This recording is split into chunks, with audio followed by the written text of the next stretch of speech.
प्यारे बच्चों, आज class 10th math worksheet number 54 में समतल आकृतियों के संयोजनों का क्षेत्रफल।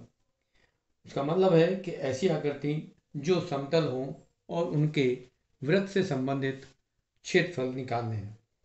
तो यहाँ हम बात करते हैं कि इसी तरह की कुछ आकृति हैं और वर्कशीट में जैसा कि काम दिया गया है उस पर हम चर्चा करेंगे। तो वर्कशीट में कहा गया है कि हमने अलग अलग आकृतियों का क्षेत्रफल निकालना सीखा है। आइए अब आकृतियों के संयोजन के क्षेत्रफल निकालना सीखें।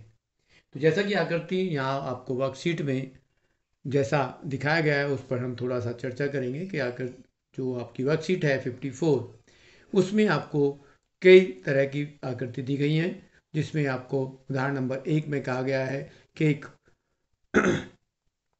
आकृति में भुजा 4 सेंटीमीटर वाले एक वर्ग के प्रत्येक कोने से 1 सेंटीमीटर त्रिज्या वाले वृत्त को के एक चतुर्थांश काटा गया है तथा बीच में 2 सेंटीमीटर व्यास का एक वृत्त भी काटा गया है। वर्ग के शेष भाग का क्षेत्रफल निकालो। जैसा कि इसमें आपको दिखाया गया है कि इस आकृति में, जैसा कि आपकी बुक में भी है, ये इसको कैसे करना है। तो हमें वर्ग के क्षेत्रफल में से यदि चारों कोनों का क्षेत्रफल और बीच का जो वृत्त है उसका क्षेत्रफल माइनस कर दें तो हमारे पास जो छायांकित भाग है उसका क्षेत्रफल आ जाएगा। उदाहरण नंबर 2 में आपको दिखाया गया है कि आकृति में एक वर्गाकार रुमाल पर 9 वृत्ताकार डिजाइन बने हैं, जिनमें से प्रत्येक की त्रिज्या 7 सेंटीमीटर है। रुमाल के शेष भाग का क्षेत्रफल ज्ञात कीजिए।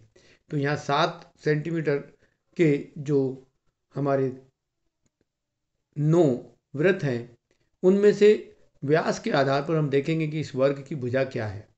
तो वर्ग की जो भुजा होगी वो आप देखोगे कि त्रिज्या का दुगुना व्यास और व्यास के दुगुना करोगे, 3 गुना करोगे तो साइड आ जाएगी वर्ग की। उस तरह से वर्ग का क्षेत्रफल माइनस 9 वृत्त का क्षेत्रफल कर दें तो शेष भाग का क्षेत्रफल आ जाएगा।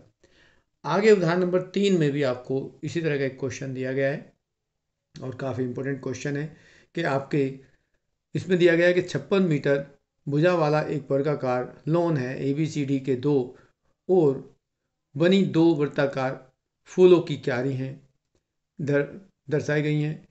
यदि प्रत्येक वृत्ताकार क्यारी का केंद्र लॉन के विकर्णों का प्रत्येक बिंदु है तो उस वर्गाकार लॉन के फूलों की क्यारियों का क्षेत्रफल ज्ञात करो।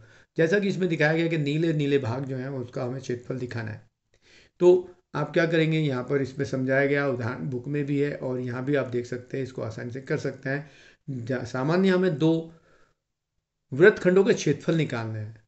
तो यदि वृत्तखंड का क्षेत्रफल निकालना हो तो हमें वृत्त त्रिज्या खंड के क्षेत्रफल में से त्रिभुज का क्षेत्रफल माइनस कर देना है। हमें भुजा दी हुई है वर्ग की, तो हमें त्रिज्या भी ज्ञात करनी होगी और उसके आधार पर इसका हम क्षेत्रफल निकाल सकते हैं।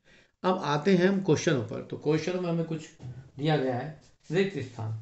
अब रिक्त स्थान में पहला जो भाग दिया गया है उसमें कहा गया है कि त्रिज्या खंड का क्षेत्रफल क्या होगा। तो क्वेश्चन नंबर 1 की बात करें तो त्रिज्या खंड का जो क्षेत्रफल होता है वो पहले से पढ़ चुके हो, pi R square theta upon 360 degree.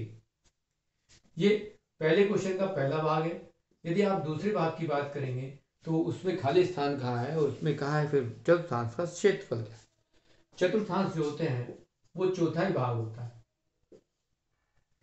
यदि हम चतुर्थांश की बात करते हैं तो वृत्त का चौथा हिस्सा,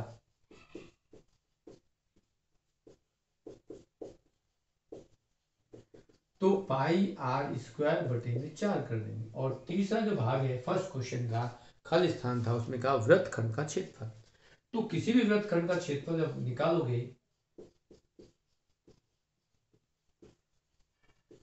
तो वो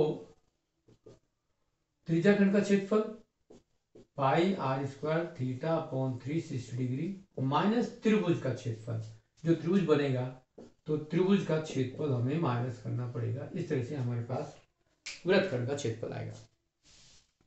अब क्वेश्चन नंबर 2 में कहा गया है, आकृति जैसी बनाई गई है कि छायांकित भाग का क्षेत्रफल ज्ञात कीजिए यदि ABCD भुजा 14 सेंटीमीटर का वर्ग है और APD और BPC 2 अर्धवृत्त है।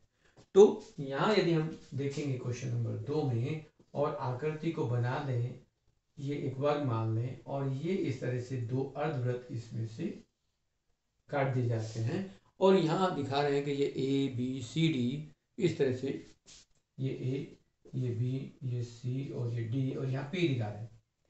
तो हमें छायांकित भाग का क्षेत्रफल, अब इसकी जो वर्ग की भुजा है वो क्या दी हुई है, वर्ग की भुजा है 14 सेंटीमीटर। ये 14 सेंटीमीटर है, ये भी 14 सेंटीमीटर है। तो यदि एक भुजा हमारे पास कह देंगे ए बी बराबर डी सी कह दो, ए बी बराबर बी सी कह दो, और ये 14 सेंटीमीटर है, तो जो अर्धवृत्त बना हुआ है उसकी त्रिज्या कितनी होगी वो हम देखेंगे। जो त्रिज्या है वो हमारे पास क्या होगी, 14/2 बराबर 7 सेंटीमीटर होगी। अब यदि हम वर्ग के क्षेत्रफल में से दो अर्धवृत्त का क्षेत्रफल माइनस कर दें तो छायांकित भाग का क्षेत्रफल आ जाएगा।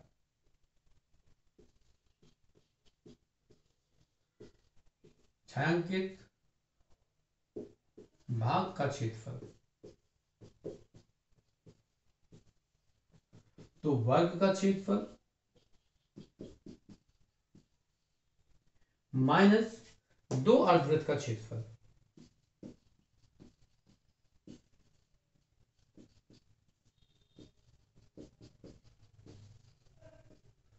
अब देखो वर्ग का क्षेत्रफल क्या है, भुजा का वर्ग मतलब ए बी का वर्ग कर देंगे, और अर्धवृत्त कितने हैं, दो हैं, तो पाई आर स्क्वायर बटे में 2 था, तो 2 से 2 कैंसिल हो गया। ए बी हमारे पास 14 है तो 14 का वर्ग कर देंगे, 2 22/7 और आर का मान हमने निकाला 7, तो 7 गुना 7 कर देंगे। अब देखेंगे यहाँ से 7 से 7 एक कैंसिल हो गया, एक 14 का वर्ग करेंगे 196 196, और यहाँ से इसको मल्टीप्लाई करेंगे तो ये 7 दूनी 14 और 7 दूनी 14 15 हो गया, और यदि माइनस करते हैं तो ये कितना आएगा आपके पास 42 सेंटीमीटर स्क्वायर आपका आंसर आ जाएगा। अब जो इसका तीसरा क्वेश्चन है उसमें कहा है कि एक आकृति है, उसमें ए बी सी डी भुजा 28 सेंटीमीटर वाला एक वर्ग है, और ए बी सी डी और डी को केंद्र मानकर 4 वृत्त इस प्रकार खींचे गए हैं कि प्रत्येक वृत्त 3 शेष वृत्तों से 2 वृत्तों को बाह्य रूप से स्पर्श करता है। छायांकित भाग का क्षेत्रफल निकालो। क्वेश्चन नंबर 3 को देखेंगे तो यहां भी हम एक इस तरह से वर्ग बनाते हैं, और कहा जा रहा है कि यहां इसके कोनों पे आप 4 वृत्त बना दें। अब देखेंगे तो अंदर का जो क्षेत्रफल है वो निकालना है। आपके पास 4 कोनों पे ए बी सी डी के चारों कोनों पर जो 4 वृत्त बने हुए हैं, और अंदर का जो क्षेत्रफल है वो हमें निकालना है। तो क्या करेंगे, अब ये देखा है कि वर्ग की भुजा क्या है, वर्ग की जो भुजा है वो आपको यहां दी गई है 28 सेंटीमीटर।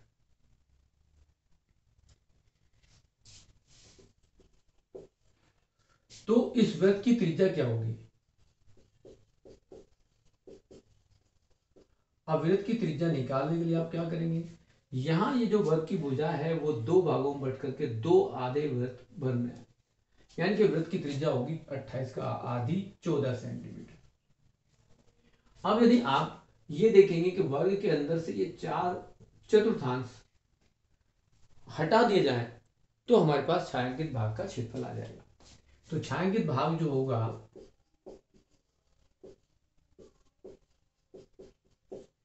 वो क्या होगा, छायांकित भाग होगा वर्ग का क्षेत्रफल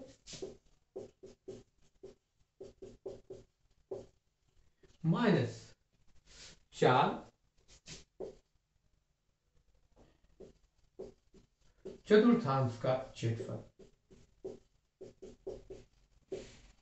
मतलब वर्ग का क्षेत्रफल तो तुम्हारे पास आ गया भुजा का वर्ग, भुजा का वर्ग मतलब 28 का वर्ग हो जाएगा, माइनस 4, और चतुर्थांश कितने हैं, 4 है, तो एक चतुर्थांश का क्षेत्रफल क्या होता है पाई आर स्क्वायर बटे 4, तो 4 से 4 ये कैंसिल हो गया। अब यहाँ 28 का वर्ग से लिख सकते हो, और यहाँ 22/7 गुना 14 गुना 14 लिख सकते हो। अब यदि थोड़ा सा यहाँ देखोगे तो ये 7 से इसको कैंसिल कर दो, 2 आ गया, और यहाँ 14 2 28 कॉमन ले लो, 28 कॉमन लेंगे तो ये 28 बचेगा, और यहां से बच जाएगा 22, तो ये 28 गुना 6 हो जाएगा, और 6 की गुना करेंगे 6 48 और 6 दूनी 12 और 4 12 4 16 सेंटीमीटर स्क्वायर इसका छायांकित भाग का क्षेत्रफल आ जाएगा। इस तरह से आपकी जो वर्कशीट के क्वेश्चन हैं ये हो जाते हैं। आप इसके अकॉर्डिंग जो भी आपके पास क्वेश्चन आते हैं उनको कर लेंगे।